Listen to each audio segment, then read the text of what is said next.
this is Broadcasting Scotland. This is the full Scottish today on Sunday with myself, Effie Samara, and our guest, Professor Allyson Pollock. Today's news is leading with obviously the coronavirus outbreak, which is still the most important news of possibly a few generations. A total of 8,259 Scottish tests have now concluded, and of these, 7,886 tests were confirmed negative, and 373 tests were confirmed positive in Scotland. 7 patients who tested positive for coronavirus COVID-19 have sadly died. Now, the many questions remain. This has been with us for a few weeks now. All European countries are, including obviously the UK, are affected, with Italy representing the hardest hit. The current pace of the increase trend seen in China in January and trend seen in Italy in mid-February are continuing to show deterioration. Many questions remain about testing, about how this outbreak is going to play out, and obviously about the measures taken by the different governments, with the UK measures having changed dramatically since Monday. We were told there was going to be no lockdown. We're finding ourselves at the moment where there's been many measures have been ordered since Tuesday, and through Wednesday we have been told to stay away from restaurants and pubs. All public places, including schools, are now closed. We are very delighted and lucky today to be joined by Professor Allyson Pollock. I will introduce Allyson. She's authority on these matters. She's the director of the Newcastle University Centre for Excellence in Regulatory Science. She was director of Newcastle's Institute of Health and Society, and has set up and directed research and teaching units at Queen Mary University of London and the University of Edinburgh, establishing some of the UK's leading undergraduate and postgraduate teaching in global health. Prior to that, she was head of the Public Health Policy Unit at UCL and Director of Research and Development at UCL Hospitals NHS Trust. She trained in medicine in Scotland and became a consultant in public health medicine in 1991.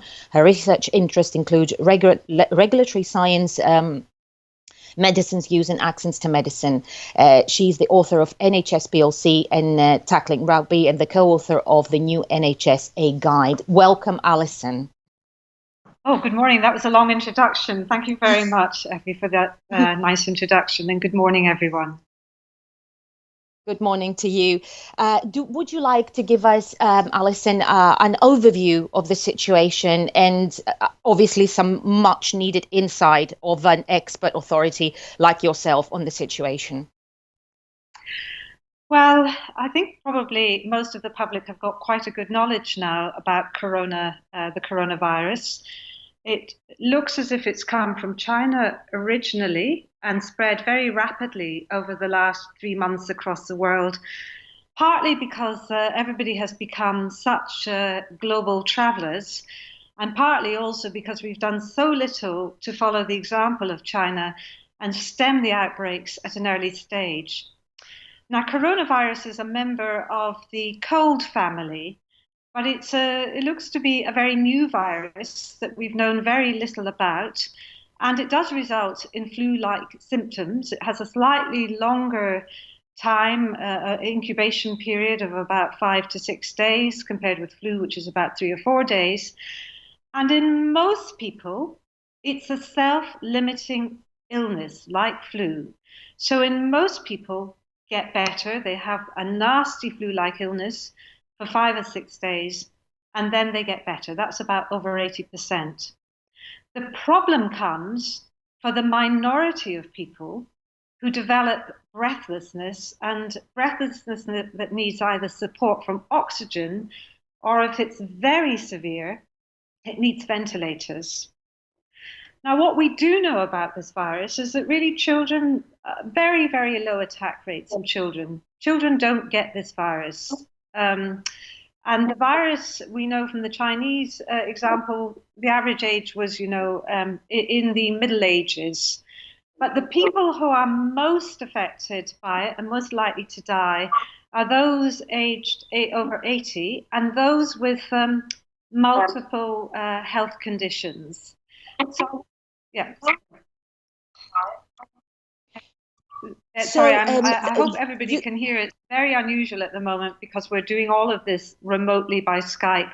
So if you do come in if I'm not being clear. yes, I think it's thank you very so much. important people This was realize. a brilliant introduction, and you mentioned a couple of things that Alison, that I think might be interesting to pick up on. You've mentioned about our traveling habits, which at the moment seem to be unprecedented in history. We are able to travel, and we do so for business and leisure, and also about the Chinese approach, which was to stem it very, very rapidly.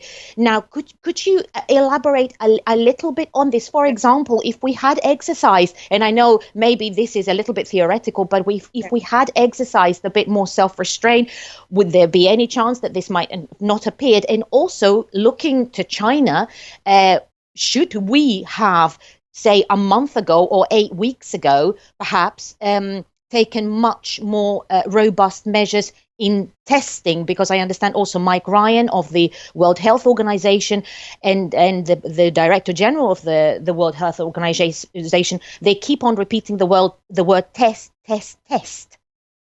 So that's a lot of questions, Effie, in there. So I'll start from the Sorry. beginning. China worked very fast and very rapidly and had very good communications with the rest of the world. And in fact, we must learn the lessons of China, Singapore, Taiwan, and South Korea. They have done amazingly well. And that's because they took steps to close their borders, even within the country, to put in what's called cordon sanitaire, absolutely close the borders, stop travel from one region to another. And the other really important thing is they put tens of thousands of foot soldiers on the ground to do what's called contact tracing. Because the issue is once a case is established and comes in, you want to trace that infection to see who else has been in touch with that person for a long period of time. And that's when you're trying to establish what the rate of transmission is, how many people will get infected when come in touch with one person. And you're trying to keep that less than one person for every person that's infected. You want to get it almost down to zero. And that means you've got to send people out and do what's called contact tracing and testing if you can, and medical observation. And every contact at risk you put into quarantine and you isolate. We did not do this enough early on. And the concern is that we're abandoning this. Now, we need to do this because China is still doing it. In Wuhan, they have 1,800 teams of 5 people. So that's each. So we're looking at tens of thousands of people in each region going out on the ground and doing the contact tracing and really monitoring it and clamping down.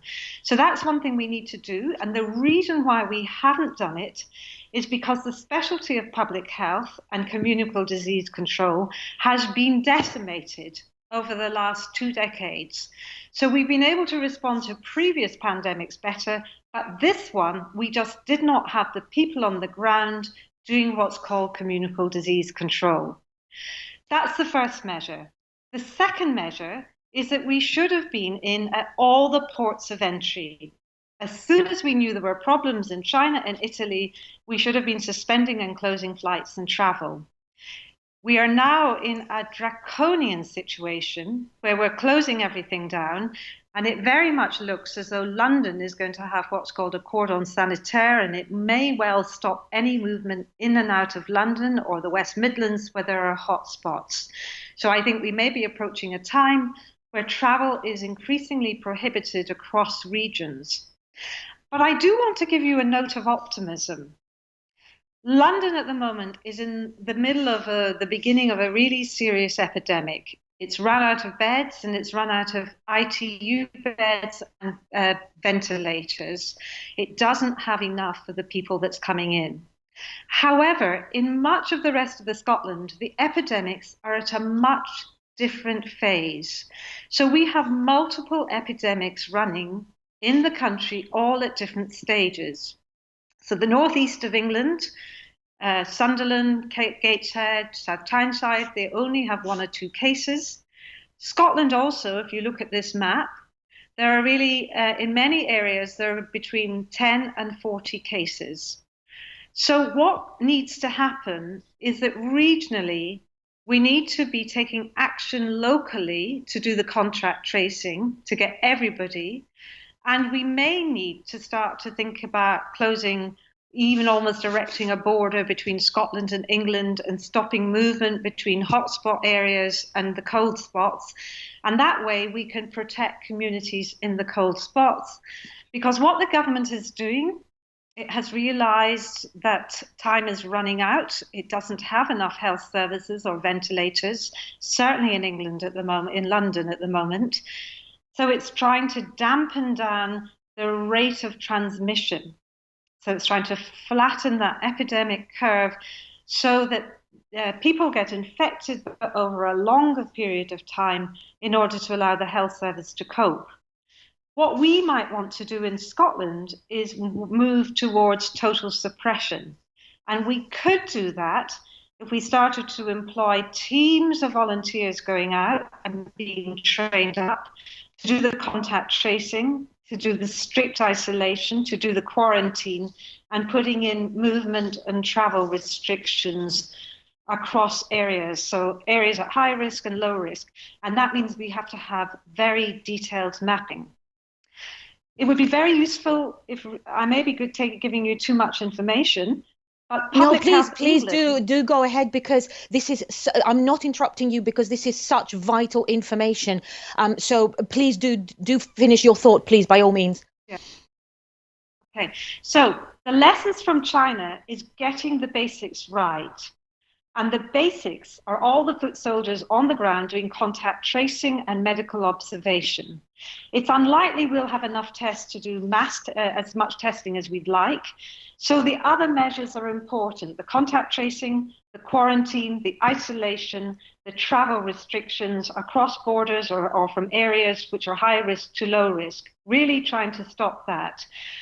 And the other important thing, obviously, is we need to bring all the healthcare, we need to requisition all the private beds, all the private hospitals, everything that we have, and put it now to addressing the epidemic that we have and to redeploying staff.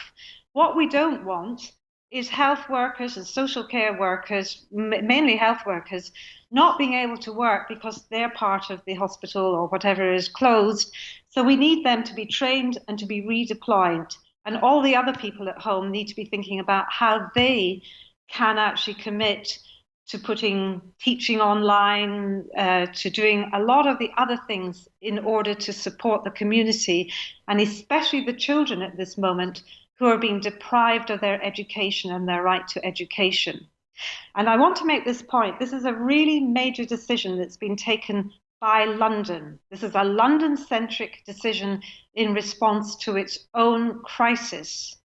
What I think now needs to happen is that very rapidly in Scotland needs to take charge of its own epidemics. It needs to set up all the local units who do the contact tracing, and area by area decide whether it's time to lift the exclusion orders, to lift the bans on school closures, and area by area they look at the risk. And we do have the experience of other pandemics. We had the swine flu pandemic in 2009, H1N1. It wasn't nearly as bad as everybody thought it was going to be. And that's because they were also waiting for antivirals, but we weren't hit in the same way. But there were school closures, but they were done on an area by area basis after proper risk assessment. And my biggest worry is that we have a command control coming from number 10, which is not taking sufficient account of what's going on in the local areas, whether it be in Scotland or the North East or Wales, where the numbers are much smaller and where we need to put in proper local risk assessment and risk assessment measures. I That don't know well, whether that that's yeah, helpful. that's absolutely fabulous. I think I can't actually think of a better account of the situation or across all the broadcasters actually, including the BBC. I'm just going to take this initiative and say this is as my personal opinion. But I just wanted to pick up on one of the points that you mentioned, Alison, and you I think what you were saying there was that we have taken a reactive. So this is pretty much a UK at number 10 led approach, and Yes, they have allowed events to overtake. They have allowed basically a pandemic, a virus, which is spreading yes, exponentially, to yes, overtake administrative and executive decisions. And instead of taking a proactive approach, which is, I think, what you were trying to describe, they have taken, you said they are now trying to dampen down the rate of transmission. So they are taking a reactive approach to the virus. yes, It almost sounds like a political decision, which is which yes. is proving to be quite catastrophic on a daily Yes. basis. Western governments have been complacent. The WHO and China have been warning the West about this since December and January. In February, the WHO, the World Health Organization, and put out its mission report, one of the best reports I've ever read, and it's on the web, WHO China Mission Report, in which they said what countries need to do. And they said Western governments are not prepared to listen because of their mindset. And they have urged us to follow China's suit. We do not need to make it up as we go along. We have the classic public health tools and the classic public health expertise. It's just that we've decimated these resources over 2 decades. We need to put it back, and we need to take the measures that the WHO is advocating. And really, the contact tracing, the medical observation, clinical observation, and the isolation and quarantine are critical, as is the dampening down the restrictions on travel and movement. So, for example, from London to the rest of the country, that needs to be stopped, from the West Midlands to the rest of the country, apart from, of course, deliveries and essentials. But there need to be cordon sanitaires put in. And they could be put into areas of Scotland where there's almost no virus or there's no virus at all. And then those communities could begin to examine whether there's sufficient risk for the local community, and then it can be lifted so schools could go back to operating and children could get their education. But that needs to be done locally with some, of course, there needs to be central oversight and some central coordination, but you do not want the centre dictating what happens in the rest of the country.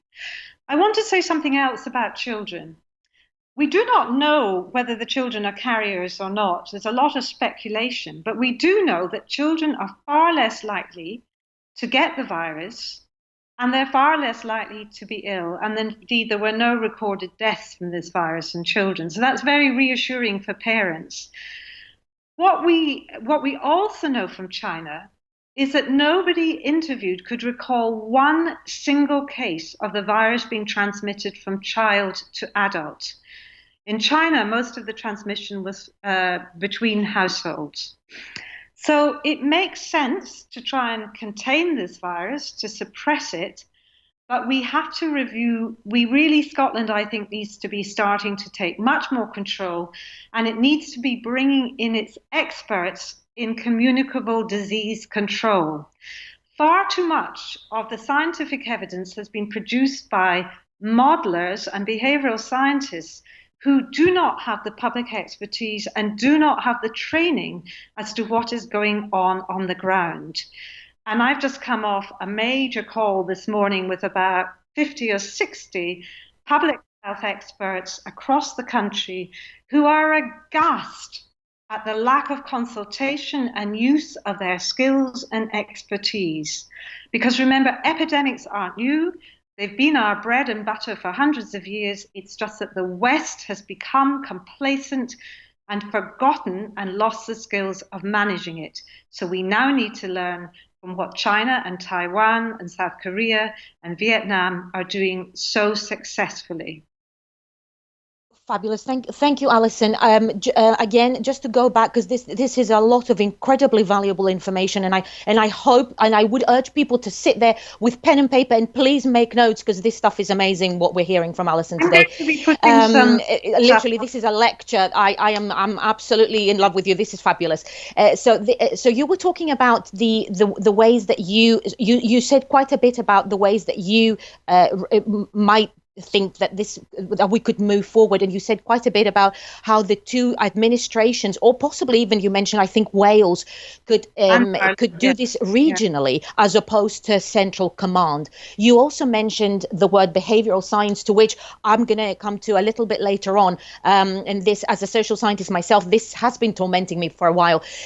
So in terms of separating and trying to if you like detach from central command here, in terms of administrative or executive ability, is Scotland able to do this, and do we have the capacity to train and instruct volunteers to go out there and do the very rigorous testing that you've just mentioned, but also in terms of the different, obviously the healthcare is devolved, and you mentioned the requisitioning of the private beds. Is Scotland able to do this in terms of private hospitals, or do we need a central decision from number 10? So some of these are legal questions. What I will tell you is that I believe that Spain has just nationalised all its private hospitals. And actually, it's not just the private hospitals we're worrying about. Remember that in the UK, there are over nearly half a million people in private for-profit nursing homes and residential care. They are the most vulnerable group, and so are their staff.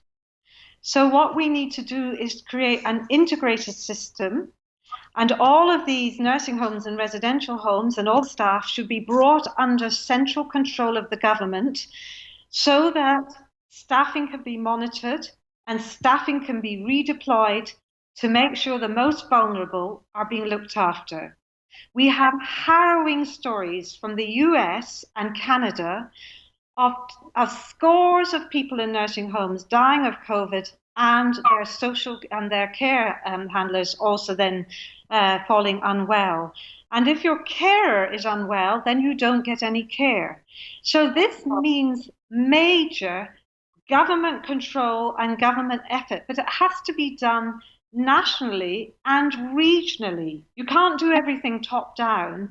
You have to delegate and devolve this decision making, but some decisions, like the decision to take nursing and home care, all under a national umbrella, and to redeploy the staff and to make sure you have a handle on all the staff, that needs to be taken centrally.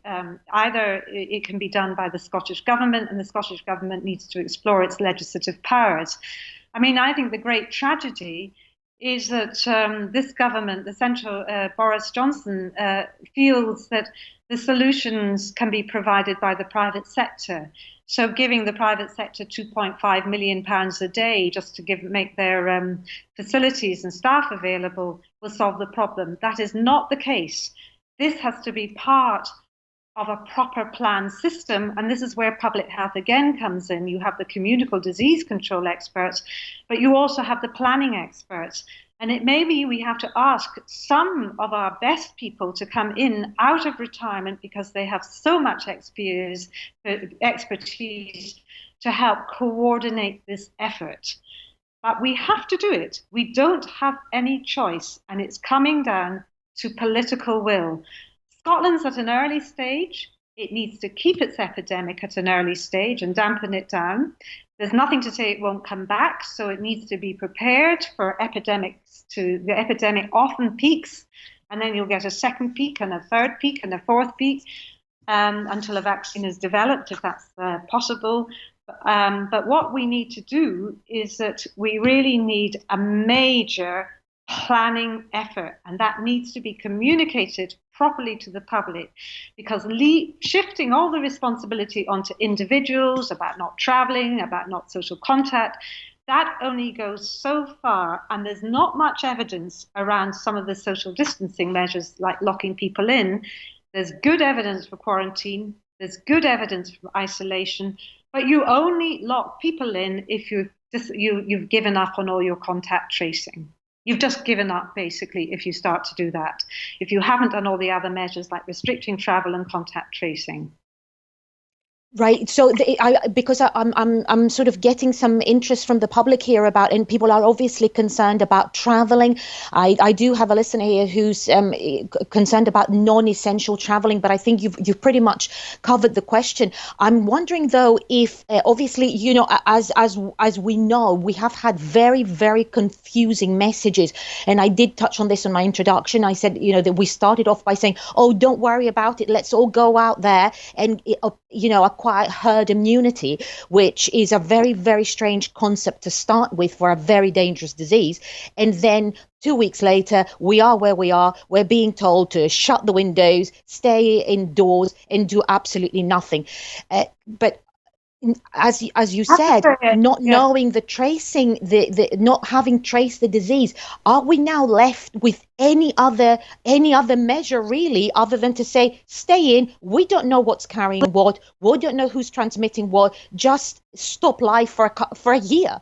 Well, one of the dangers of locking people in like this is not only will people get very isolated, we're all social human beings. We need human contact. And the danger is you'll create other illnesses and other diseases. And if we focus all our efforts just on corona, we won't be thinking about all the other consequences of what we're doing.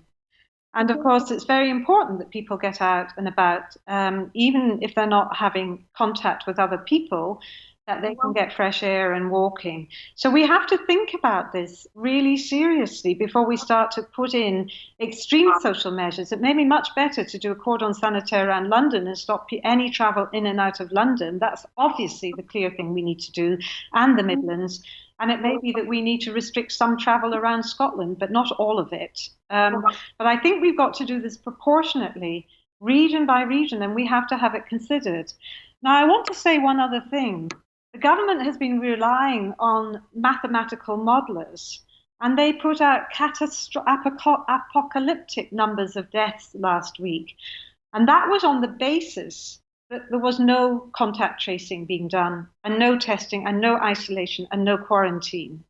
Those numbers will happen if we don't use the basic public health measures, and that's what we've actually got to start to do. So I think Scotland has had an amazing history. It led the way in having a National Health Service before the war, and it's led the way in many pioneering aspects of public health.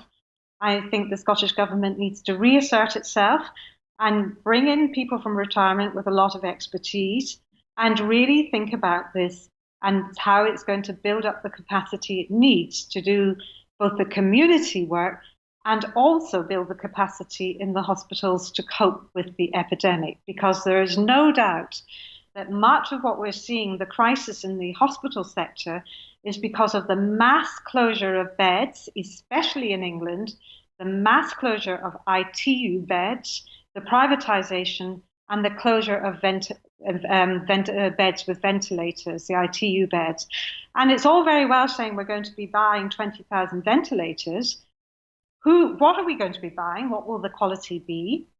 And who's going to staff them? You don't suddenly miraculously overnight get you a must whole have load seen of this, Alison. They put out a tweet asking companies like JCB to apply to be considered for ventilators, and JCB very kindly said, sorry, we make diggers and tractors, but we will think about it. So this is very sadly, you know, what we're seeing, which is a little bit comical, but I'm trying to inject the surrealism of what's happening to literally, you know, make it almost imagistic for people to, which we are all familiar with. It almost, as you say, it's catastrophic. It's an apocalyptic landscape at the moment. Yes, and it doesn't need to be, and that's making people really panicky. It doesn't need to be if we put in the public health measures. And here I think, you know, we need to be working with local authorities, with schools, with the Education Institute Scotland, to be really looking area by area. what measures do we need to take in order that we can reopen our schools and get some things, essential things, running again? We may have to leave our pubs and restaurants and everything closed for a long time, but our priority needs to be the children. If we've never cancelled exams, even during 2 world wars, we should not, in my view, I think it's a catastrophe to have to cancel exams for the next generation of children and all the university students as well. So actually, we need to now start to have central coordination, but we need to have a lot of delegation and local decision making that's taken on the basis of informed risk assessment and looking at where the epidemic is and how we are controlling and containing it. And that is the only way. We have to take some of this control back at the government, in the Scottish government. Far too much has come, in my view, from number 10, and it's been singularly uninformed by people with real public health and communicable disease expertise. And that's notable in the makeup of the task forces and the scientific evidence. If you look at the government scientific evidence, it's got lots of modelling, lots of epidemiology, and lots of behavioural science, but it has nothing from the communicable disease people who are actually working on the ground and in operating it. And it does not seem to have been reading and complying with the WHO advice, which has been putting that advice out repeatedly.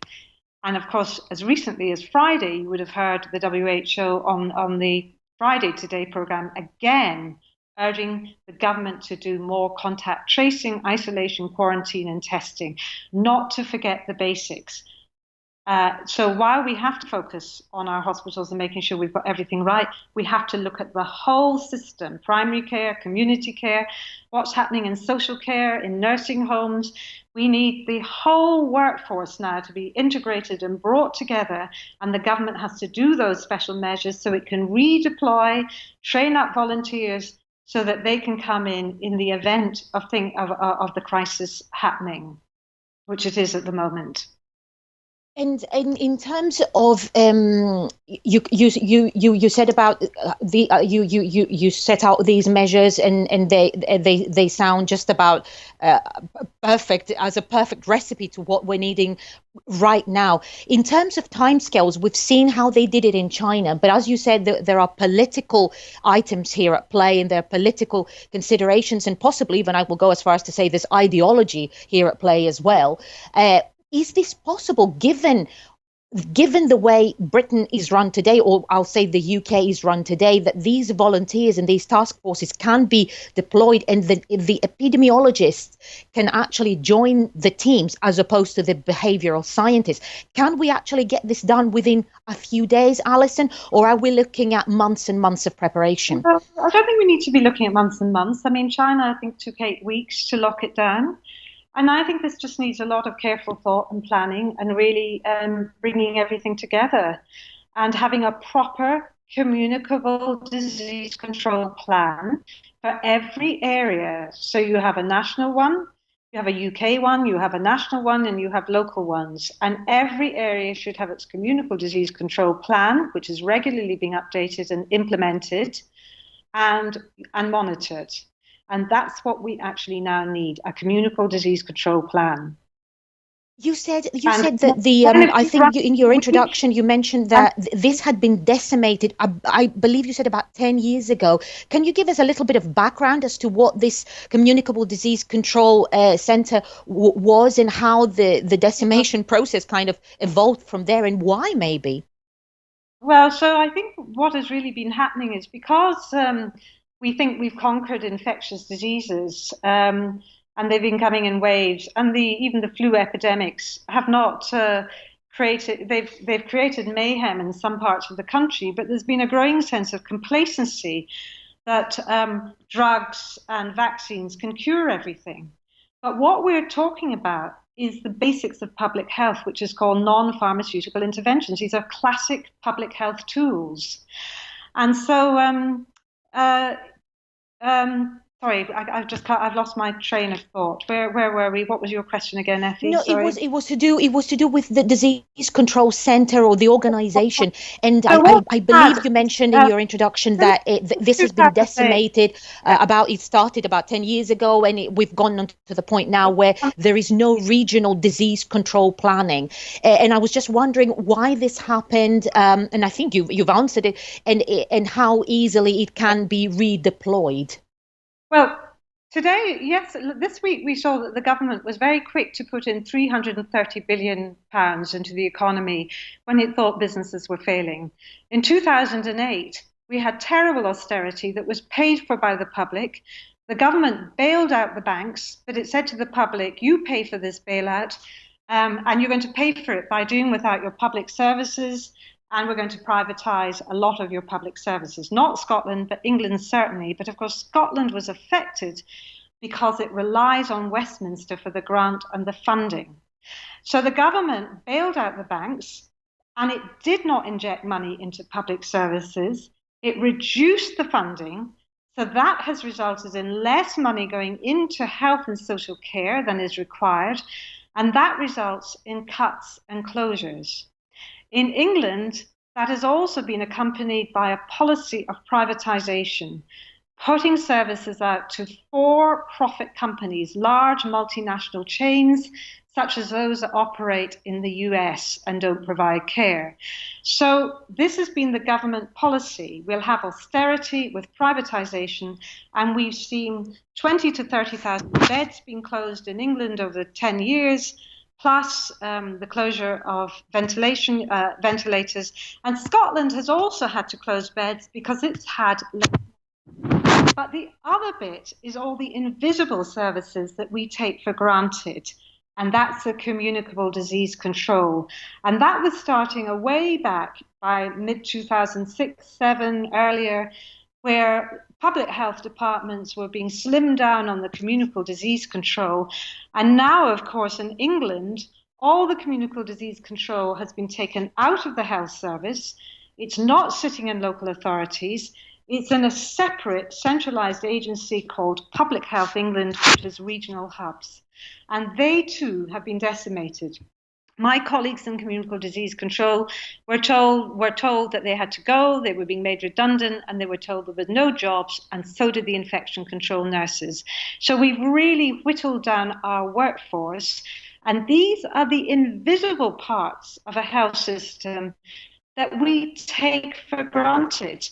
We take for granted that somebody with TB, we'll trace all it's very infectious TB, that will go out to the community and we'll trace the contacts, and then we'll actually eliminate the disease, because you have to try and eliminate the disease and the sources of the disease.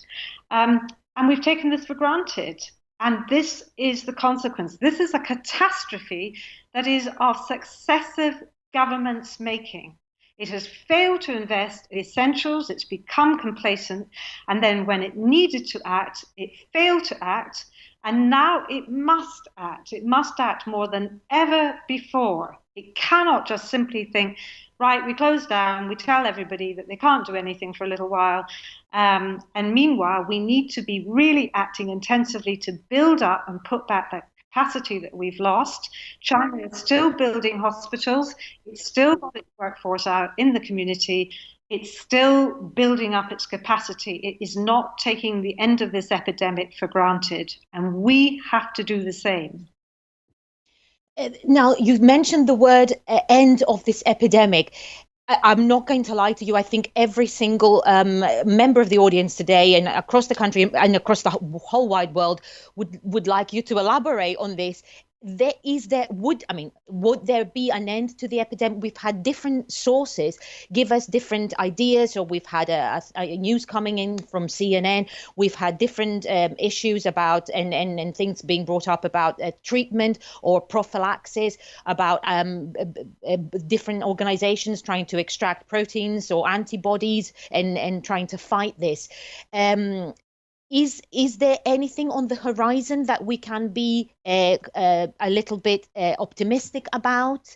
And what would be the time scale that we could be looking at here?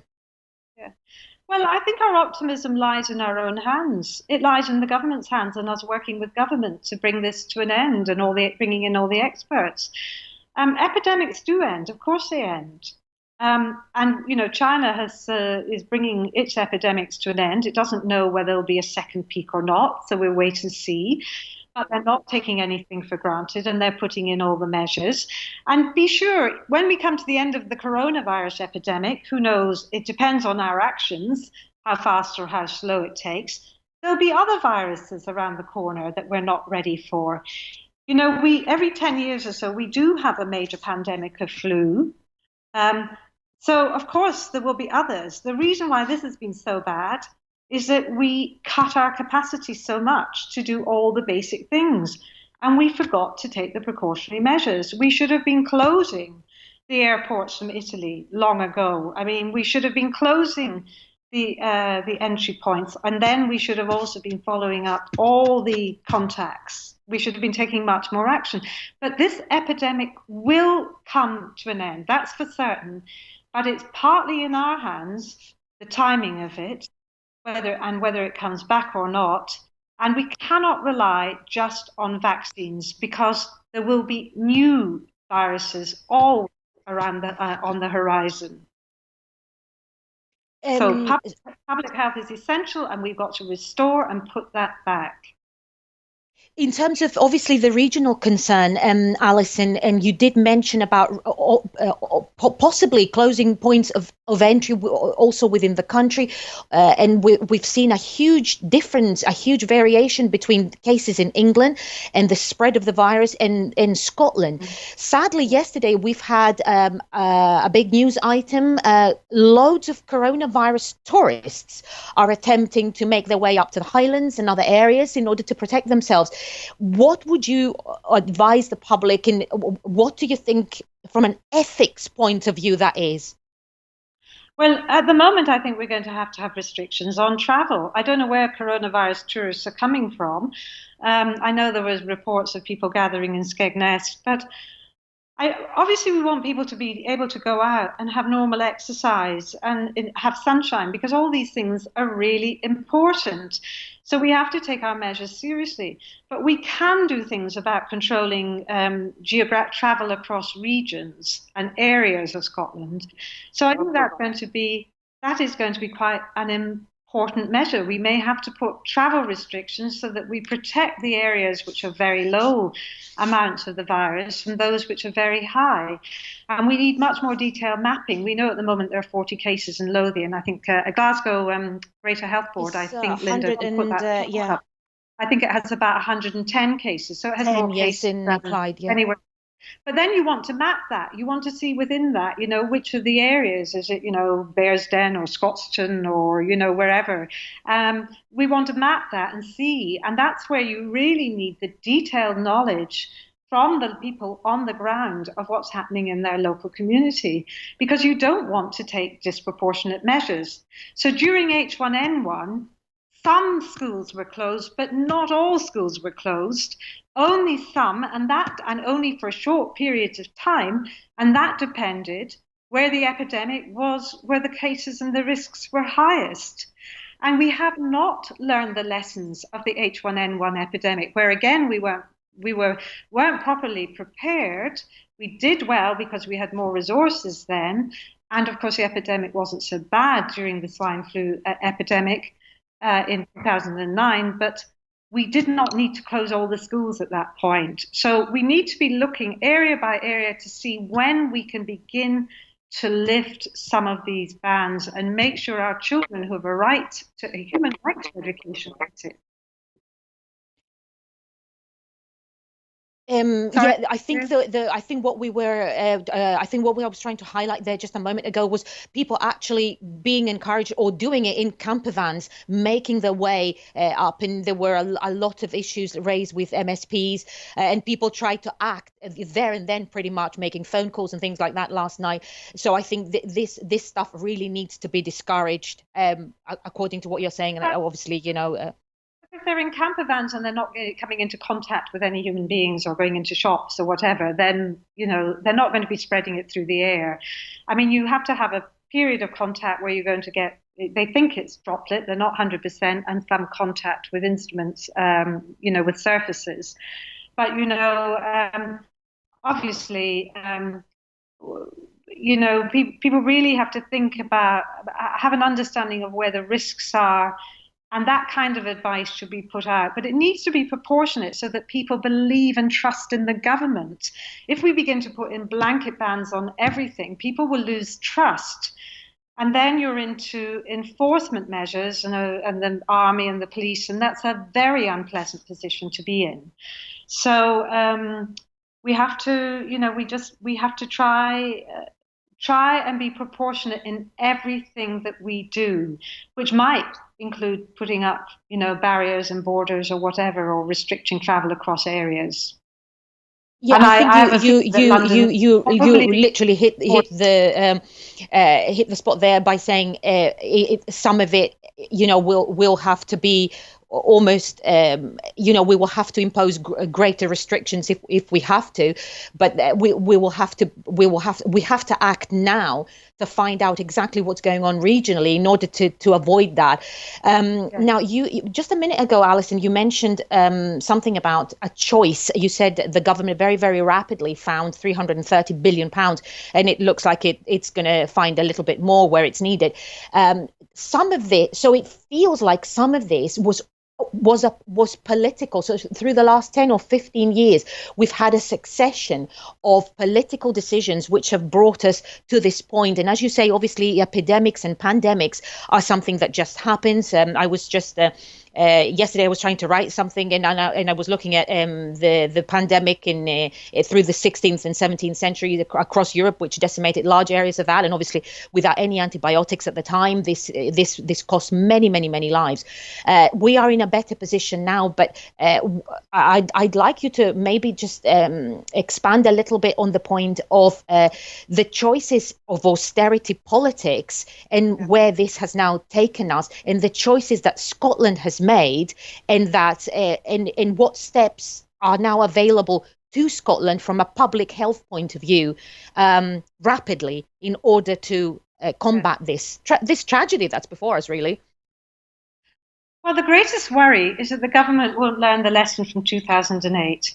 We had Michael Marmot doing his report, which is showing the widening in poverty and health, and actually the plateauing and beginning of life expectancy. So we're not making any gains now in health, and we're beginning to lose them amongst the poorest.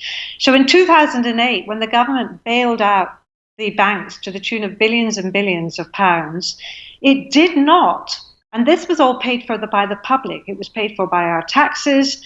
It was paid for by borrowing. Remember, the public bailed out the banks, and yet they had to suffer because they had to experience major cuts in services, major cuts in funding, and that went right through to Scotland as well. And could I also add that the public who bore the brunt of this were the lower and middle classes, because the highest earners have always been relieved of higher taxes. So this has been a disproportionate sharing of the burden. Businesses, big businesses, multinationals have done particularly well because of tax shelters and tax havens. And I'm very concerned, how is this going to be paid for? This 330 billion is going to have to be paid for by the people. So the people should have a say in where this money is going and how it is being used. And at the moment, Boris is throwing his business.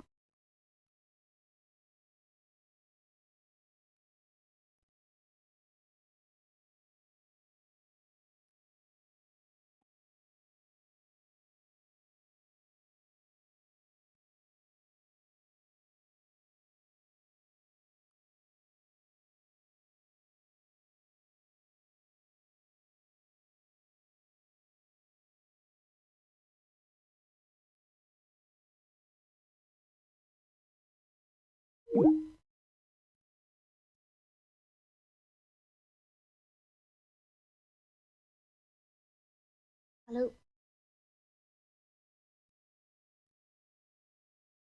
I'm getting a slight interruption.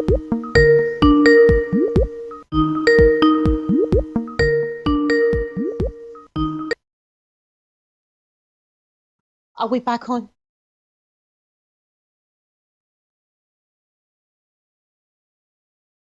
I think I've got a little bit of an interruption in the sound.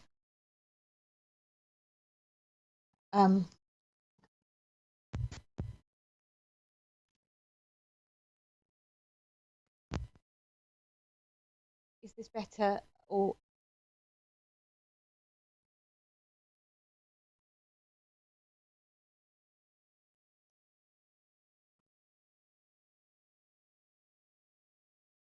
Oh, okay. So I do apologize. I've had a bit of an interruption. Um, I did miss Alison's very last bit there. I, okay, that's fine. Um, so I think just to sum up, Professor, we're trying to get Professor Pollock back, which should not take too long.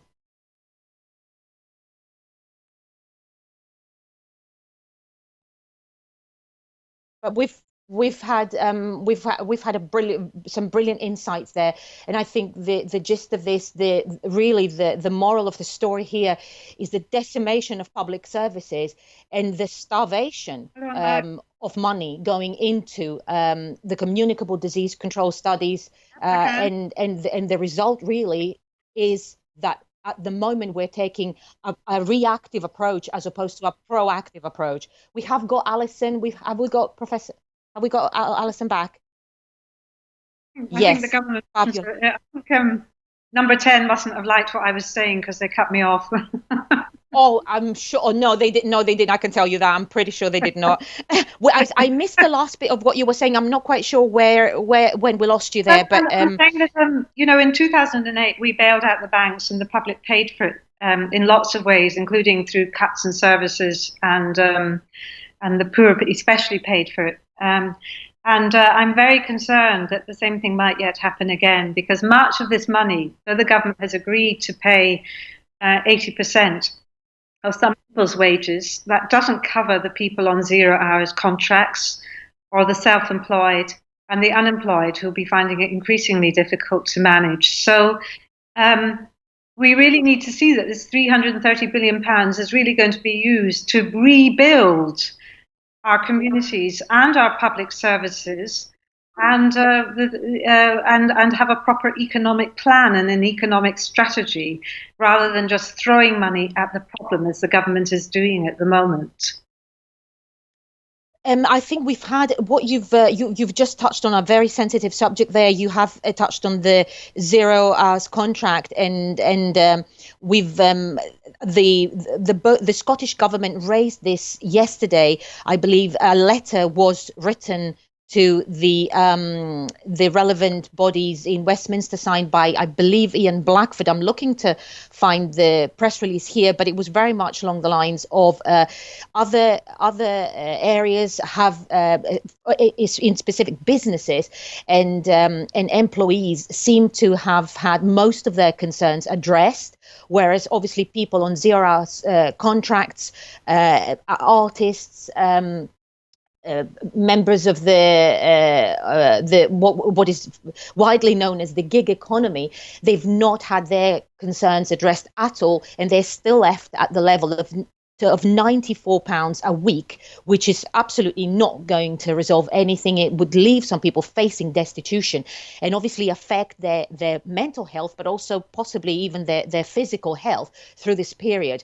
And I believe there has been some positive reaction, nothing concrete yet. But would you like to tell us a little bit maybe about your thoughts on this and how you see this? Because a lot of people, and increasingly so, we've had more and more people becoming part of the 0 hour contract culture, even within the academic sector, of which I am quite present at the University of Glasgow. We've seen over the last 10 years more and more people not being given proper contracts, and I'm talking about the academic community, which used to be a very stable, considered a very stable profession. And obviously all the people who are out there plumbers, self-employed people. None of these people have been addressed by the government. It's all about, I don't know if it might even be their voters, the base, their electoral base that they're trying to appease at the moment. But what would be your response to something like this from your point of view? So we really need to have a proper economic and employment plan. Um, what we do know is that an increasing number of people, as you say, millions and millions, are on short-term or zero-hour contracts across the UK. And that creates enormous job insecurity and enormous stress. And we know that stress and insecurity and poverty also contribute to diseases like heart disease, diabetes, high blood pressure. There's an association between poverty and ill health, and there's a very strong association between poverty, ill health, and earlier deaths. And of course, these are the groups also that will be targeted by corona. So it's really vital that the government doesn't just throw money at business, but really has a real proper plan for making sure everybody has a living wage of sorts, and that they will be able to do more than just survive, but actually get through these next few months. But that also means not just having a plan for rebuilding public services, but a plan for employment and the economy. And you've got to do those things, have to be done hand in hand. And we've seen no evidence of that. We've just seen bailouts for things we may not need in the future. We may not need all our airlines in the future. We may need to nationalize our airlines so then we can have control and we decide when we bring things back on board. And if we are going to do bailouts, because the public is paying for it, we should have a stake in these companies as well, so that in the good times we get the money back and the public aren't just paying and paying. Do you think this may be the time to consider a universal basic income?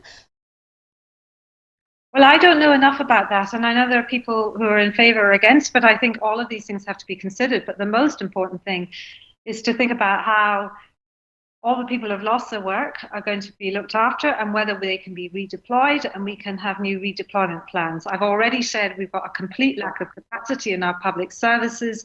Surely some of the new plans should be actually bringing people in and training them up and actually giving them qualifications so that they can actually restore our capacity, not just in health, but in education, in social care, right across the board, actually, in public services and local authorities. These have all been decimated, environmental health, for example. And actually, if we really did have a plan, that's what we would be beginning to rebuild, rather than having people unemployed or sitting at home. Nobody wants to do that. Most people want to work. It's not a happy choice not to work, and we have to remember that. And actually, that's where it is incumbent upon the government to have a really good plan for the economy and for employment, and that will contribute to the health and well-being of the public. Now, we've seen in the last week, Allyson, things that have petrified us, and at the same time, some of it has been quite amusing. Obviously, not for the people affected. We have seen other things like, for example, supermarkets and panic buying, and we have been reassured by both the supermarkets and the government that there's plenty to go around and people need to stop. So, in terms of people trying to access goods that they need to survive, like food and household goods and things like that, and people getting to those supermarkets and fighting over the very essentials, what would be your advice? I think it's really important not to panic and to remember we're all in this together and to be community minded. I mean, one of the big problems with social isolation, it makes us all just think we're all individuals, but we're all connected. We're all interconnected. And so I think we've got to stop this panic buying, because the people who are panic buying are not the people who are poorest and most in need, because they do not have the resources to stockpile. So I think we have to stop short and remember we are a community and that we're all in this together, and not to panic, because this epidemic will come to an end. And most of us will come through it unscathed. Even if we have the infection, we will not be scathed by the illness. We're being scathed by all the other measures that are being put in place at the moment. That's the thing that's hurting us most. And it So, will all come to an end. So I think not panicking is my most important message. well, that is a fabulous message to end on. And I can't thank you enough, Professor Allyson Pollock. You've been so enlightening today, bringing not only knowledge but also hope to this time which we need. Thank you so much. Thank you so much to Linda Graham as well for trying to coordinate this very, very difficult session, trying to distance broadcast today.